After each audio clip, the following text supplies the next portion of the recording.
This is a No Surf Music, Burning River Fireside Chat. With guest Tommy Womack. I'm your host, Jason D. Diesel Hammond. For the best in Americana, alt country, indie rock, and more, point your browser to nosurfmusic.com.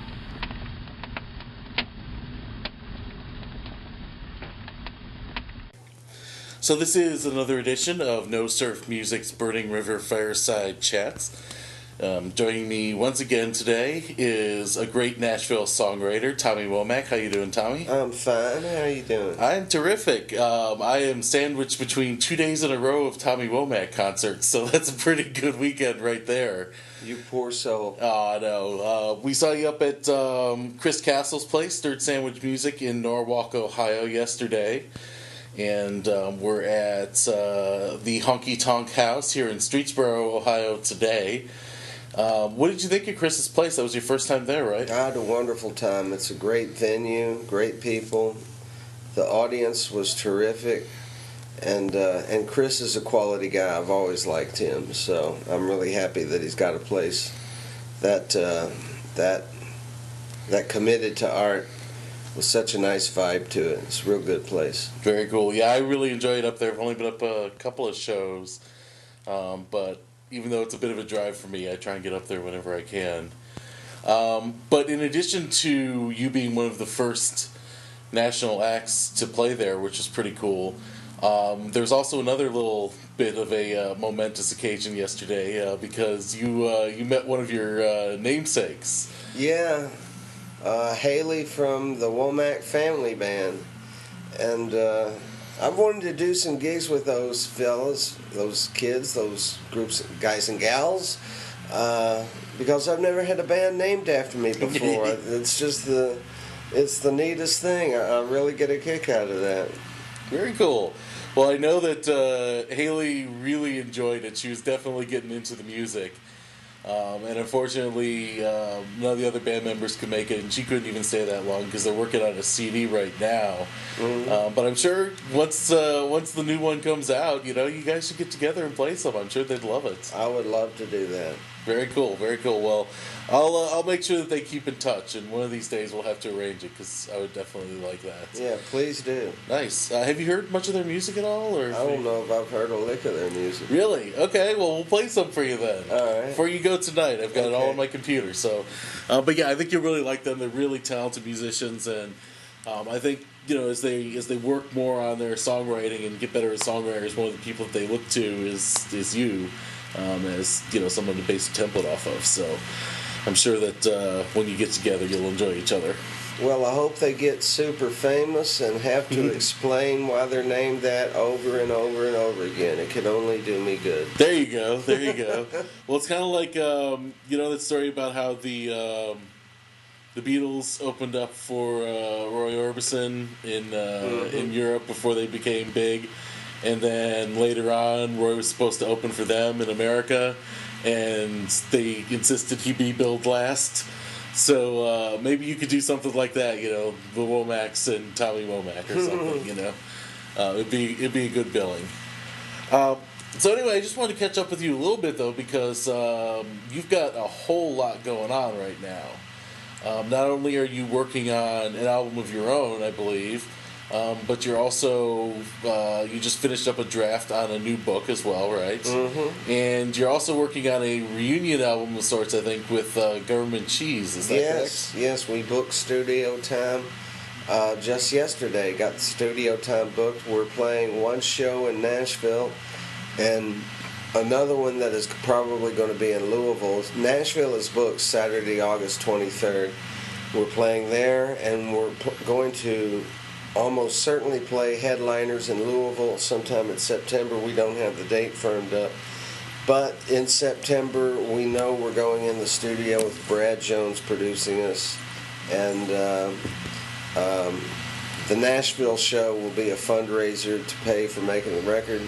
And the Louisville show will be the fundraiser, the way I'm seeing it, to pay for the mastering and artwork and the production of the record. Okay. And just in case people don't know, because they've only heard your later career style, which is more of sort of an Americana singer-songwriter thing. Government Cheese is rock and roll, country punk kind of a thing, right? Yeah, yeah. It's definitely got some influences of early Jason and the Scorchers, but also early REM, and as we progressed over time, Iggy and the Stooges became a big influence, and not just their loud, raucous face, but their more moody passages too. I listen to some Iggy and the Stooges nowadays, and I hear it sounds like they're influenced by us more than we're influenced by them. I listen to Iggy records and I go, well, that sounds like Scott. And that's our lead singer, you know. Instead of thinking Scott sounds like Iggy, it's kind of weird that way. But you've been playing with him for a much longer time, for sure, so you're much more used to his work. But it's been a while since you guys did anything at all together, right? It was 95 was the last time you played together? 95, we did a reunion vinyl single to have something to sell besides my book. We did a short tour in 1995 when my book Cheese Chronicles came out. Only band I've ever heard of that did a tour in support of a book. And we wanted something extra special to be able to sell at the show, so we recorded a 7-inch vinyl single. And before that, the last time we had recorded anything was 1991 or 1992. And the last record we did came out in 92. Until the 2-disc anthology that came out in 2011. Okay. So what is it like being back? I mean, I know you haven't done any studio time yet, right, for the Government Cheese album. You just booked it. But what is it like collaborating with these guys again after such a long absence? Are you falling back into the old patterns, or is it... No, it's new patterns, and they're good new patterns. Everybody is much better on their instrument than they used to be. Scott has especially improved, both vocally and guitar-wise, and everybody's got a better attitude than they did in the last few years of the band. There's not a whole lot of locker room insults. There's not a whole lot of jockeying for position of leader, and we're not even having to be brittle and painfully polite with each other. It's just a whole new relationship with all the guys. Everything from the way we're playing together to the way we talk to one another. It's just more mature. Okay. And that sort of rings true with the theme of your last few albums, which have been, more looking at your own life from a mature perspective of a middle-aged guy rather than, what you used to write back when you were a teenager or in your 20s. So how are the new songs that you're developing coming out in relation to that? Are they more like adult songs, or are they more throwbacks to the... Okay. They're going to have the Government Cheese sound. It's going to rock. It's going to rock like hell. But lyrically, we're not going to be singing about teenage and young adult concerns. We're going to be singing about our lives today, even if the sound itself rocks as hard as we ever did. We've already had that conversation about what the tunes we're writing. Nobody's trying to write anything that doesn't feel real to them, and we're all...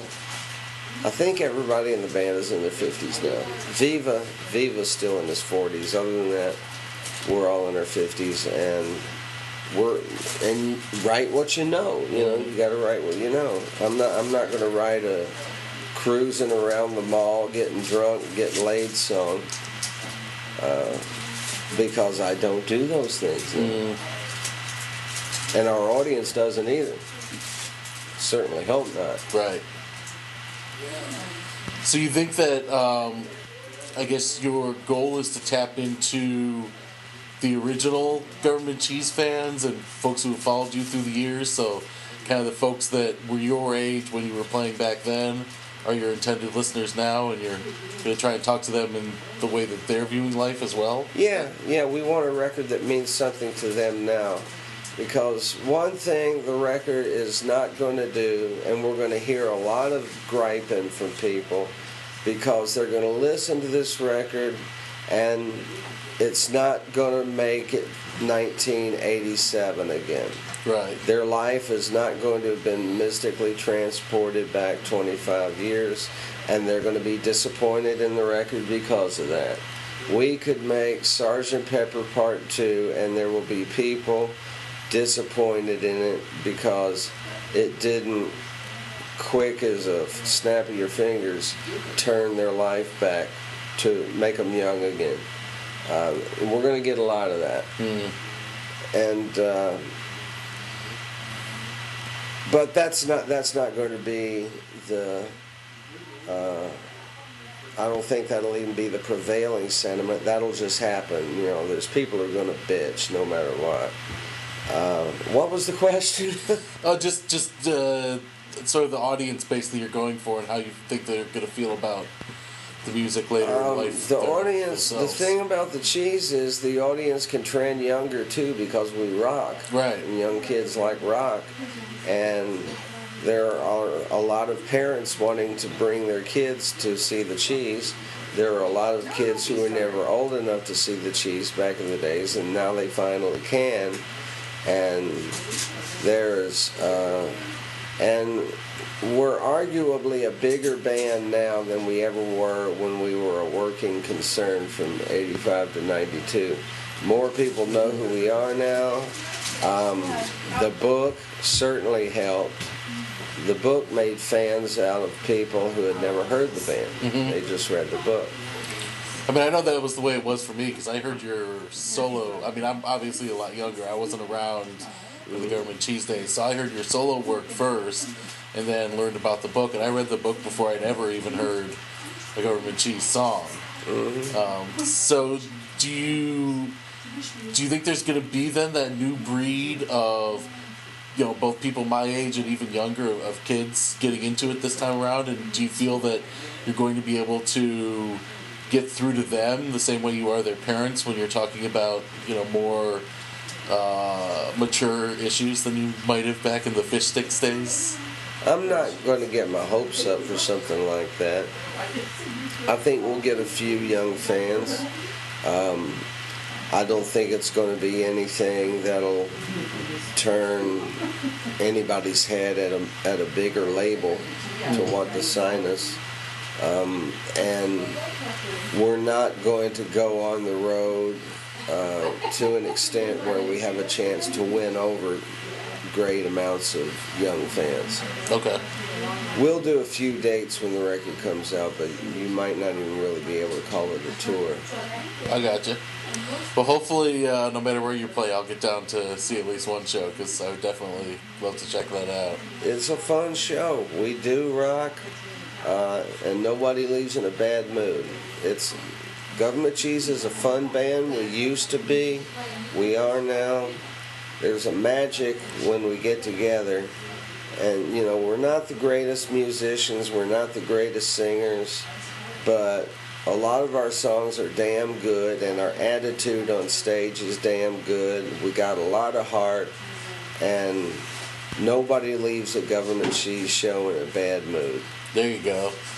And for folks who don't want to wait for the new one or want to check you out now, there's a 2-CD set out that has pretty much everything you guys ever recorded, right? It has everything we ever released, plus a good 30% of the record is stuff that was never released before in any form.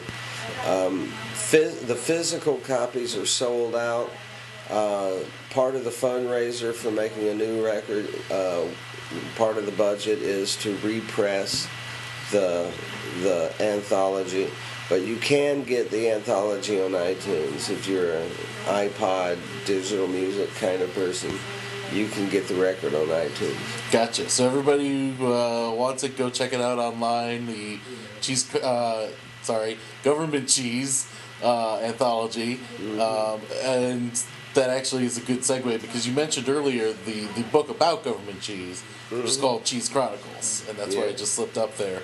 And that really covered sort of your life from college unto the end of the band. But now this new book that you're working on is covering both your earlier life, I believe, and your time since the last book came out in '95, right? Yeah. So why, number one, why do you feel like this is a good time to work on both that project and the Government Cheese project? And also, why do you feel like you want to go back into your early life as well and not just do more about your solo career alone? Because it's not just a music biography, and it's a memoir of a spiritual journey more than anything.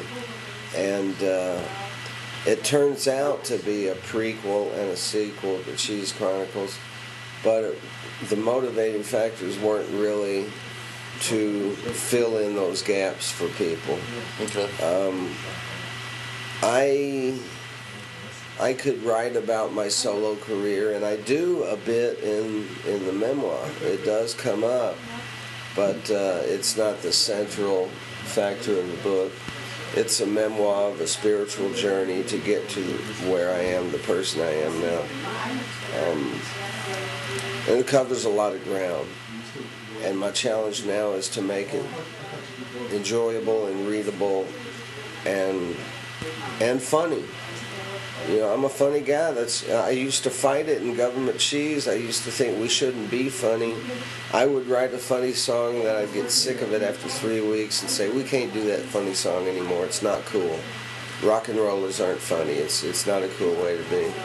And I'm 51 now and couldn't give two hoots about being cool. And I'm funny. I write funny songs. I'm funny on stage. I'm not particularly funny off stage, but something happens on stage and in front of a microphone. It's what I do. It's my gift. So I don't mind being funny at all. I got Government Cheese to stop doing Fish Stick Day after several years. I said, I am never playing that song again, no matter how hard they chant for it. I did it last night. Yep. I do it all the time now. To quite a lot of applause last night. To quite a lot of applause. Yeah. It's funny. It's if I'm a comedian, if I'm a jokester or a clown, okay, that's fine. I'll be the world's clown. If it makes somebody happy and keeps me out of having to do roofing or laying floor tile, or going back to Vanderbilt. Going back to Vanderbilt, amen. Then I'll be funny. I'm happy with it. Nice. Well, I think one of the things that makes your act so interesting, just as an example, is last night, and I've seen you do it this way before. You paired Fish Stick Day with Coming Back to Bowling Green, which is another Government Cheese song, but it's a much more serious. I mean, it's still kind of a funny little song, but it's much more real. It's talking about feelings and how this guy is dealing with his relationship, and so for you to be able to write a quality song like that. And then go straight into something funny as all get out, like Fish Stick Day, really sets you apart, I think, from a lot of people. So I think that's one of the cool parts of your act as well. And that's how Government Cheese used to do the song too. Oh yeah. We went straight from Come On Back to Bowling Green into Fish Stick Day. Nice. And from Fish Stick Day into People Who Died. It was a triad. Okay. That was the finale of the show for many years. And another thing I do, usually every night, is I have a cappella rap called 90 Miles an Hour Down a Dead-End Street about a drunken escapade on the road that has funny minutes in it, but it's pretty grim. And I follow that with Nice Day, which is the most tender, heartfelt thing I've ever written. a song about a lovely day swimming with my son. So we go from a tale on the road of me being drunk and disorderly to a tale of me being at home, embodying a wholesome life. And I like putting things together next to each other that are totally different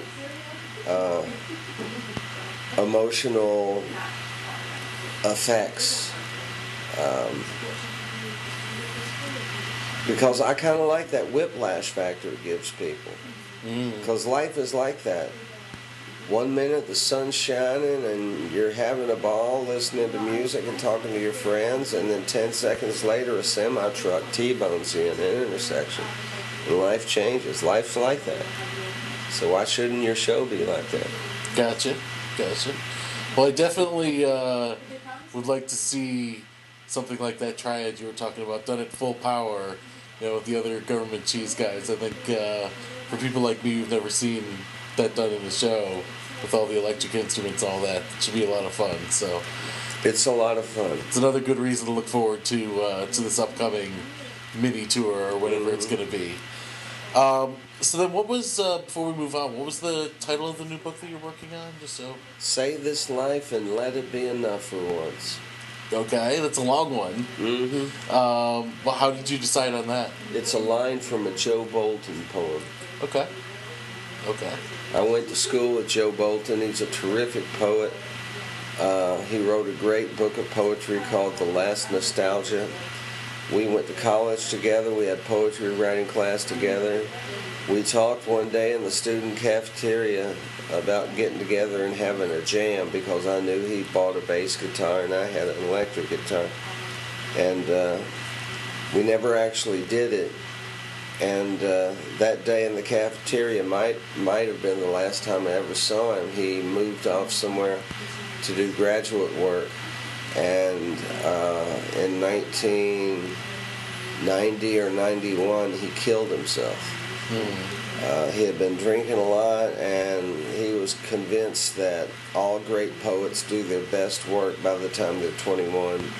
And he was already 22 and 23 and feeling washed up. And he took himself out of the game. And that title is from a line of one of his poems. And the first flyleaf, the quote on the first flyleaf of the book is another quote from Joe, which sums up the memoir pretty well. It's, "We drag our lives around like screaming children." Okay. Joe was brilliant. Interesting. Well, that certainly gives you kind of a crazy perspective, at least to me, on what the book's going to be about exactly. Because I know you definitely have had an interesting life, just from what I read about in Cheese Chronicles. So can't wait to get the chance to catch up on the rest of it since then. So it's going to be very cool, I think. There's an ancient Chinese curse that goes, "May you live in interesting times." That's the story of Tommy Womack right there, huh? Very cool. And then the last thing you're working on now is a solo record as well. Yeah. And you've already done some studio work for that, is that right? But you're still going back for some more. Yeah, there will be some more studio work, and that probably won't be until near the end of the year. Okay. Because the Cheese is going to record in September. I'm ghostwriting a book for a fellow. That'll take me through the end of May. It's a 2-month project. Hope just through the end of May. I have some gigs in July and August. And I'll also be working on a third draft of my new book after I get the ghostwriting done. Then the Cheese will have a lot of work cut out for us in August and September working on this record.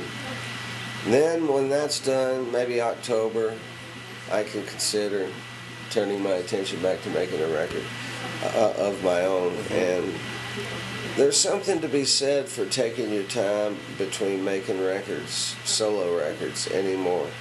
If I make a record every 4 years, that's fine, my audience trend's older, so what's 4 years? It goes by like that. Right. And and I need the time to write, 11 or 12 songs that fit together and are real good. Mm-hmm. I've gotten a better understanding in the last few years of what's a good song and what's not. There's a lot of songs on my earlier solo records that were not finished.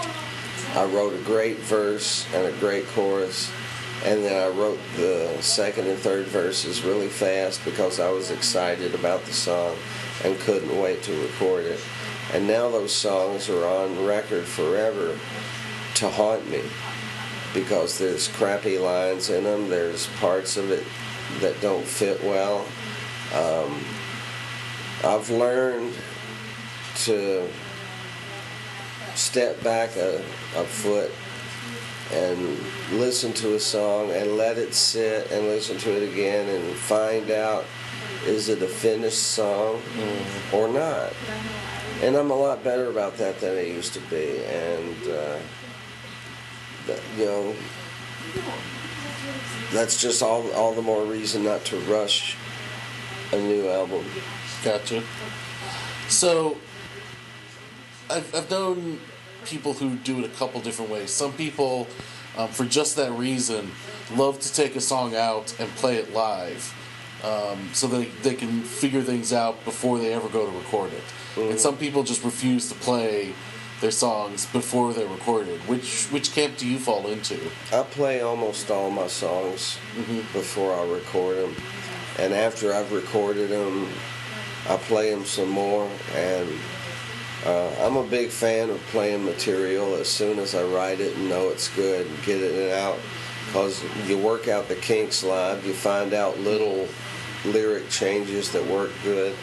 Because it's a crying shame to go in and record a song that you're barely familiar with, and 2 months later on the road find a whole new way to sing it, a whole different chord progression that makes it work better, etc., etc. Yeah, I definitely, you'll hear 5 or 6 songs tonight that are candidates for the new record. Okay. You'll hear a lot of stuff that's unreleased. Very cool. Well, definitely looking forward to that. And I heard some yesterday that I hadn't heard before that I definitely was digging. So hopefully some of that will make it on as well. So since you are working on all of this at the same time, and obviously you have a sort of a staggered way that it's going to be coming out, but how are you personally, because I know the other guys are writing songs for the Government Cheese album as well, but how are you personally differentiating between, this is a song I want for the Government Cheese album, this is a song I want for my solo stuff? How do you make decisions like that? By what the song sounds like once I finished writing it. I don't write something sitting down going, I'm going to write a Government Cheese song today, or I'm going to write a Daddy song or a Tommy Womack song. I just write the song. And the song will tell you what it is. They're like kids. You can put the genetic information together to make a kid grow, but the kid's going to tell you later on what the kid's going to be. So it's like that. I'll let the song decide which record it wants to be a part of. Okay. Well, that sounds like a lot of fun. And like I said, I've been a fan of your solo work a lot. Well, not a lot longer, but longer than I have been of your Government Cheese work. So I've heard you do some Government Cheese songs solo, and they work out quite well indeed. So I'm interested to hear how you make those decisions as things roll out, and get to hear how it works out on the albums as well. So it's very cool.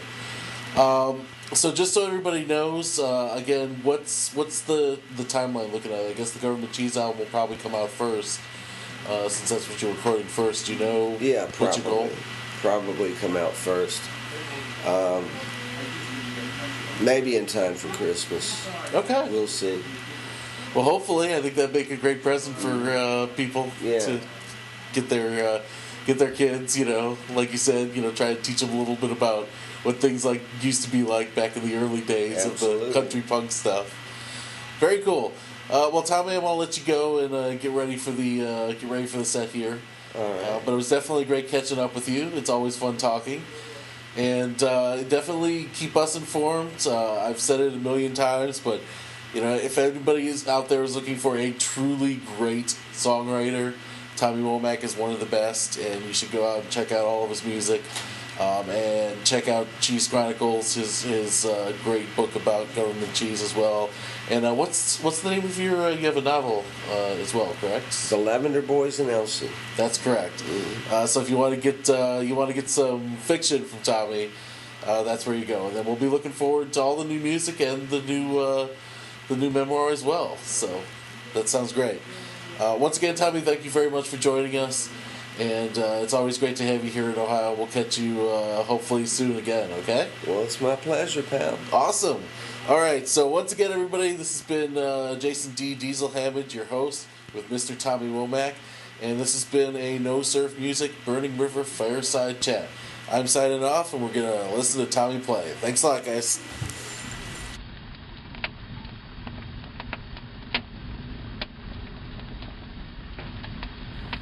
This has been a No Surf Music Burning River Fireside Chat.